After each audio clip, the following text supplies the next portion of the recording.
Ibu hamil yang hendak melahirkan ini terpaksa harus ditandu oleh warga dan anggota TNI melewati material longsor setinggi 3 meter yang menutup seluruh badan jalan antar desa di Kecamatan Nambi, Kabupaten Mamasa, Sulawesi Barat. Ibu hamil yang telah mengalami kontraksi ini akhirnya berhasil dievakuasi, dipindahkan ke ambulans untuk kemudian dibawa ke puskesmas.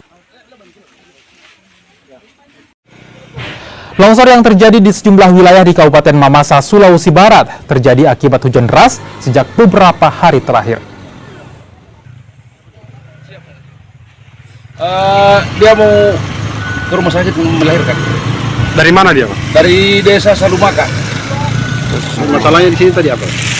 Permasalahannya tadi karena memang jaringan tidak bagus sehingga lambat dihubungi ambulans untuk datang ke sini sehingga tidak cepat dibawa ke puskesmas. Ada longsor tadi ya? Kena longsor, terhalang dengan longsor di Dusun Saruhani.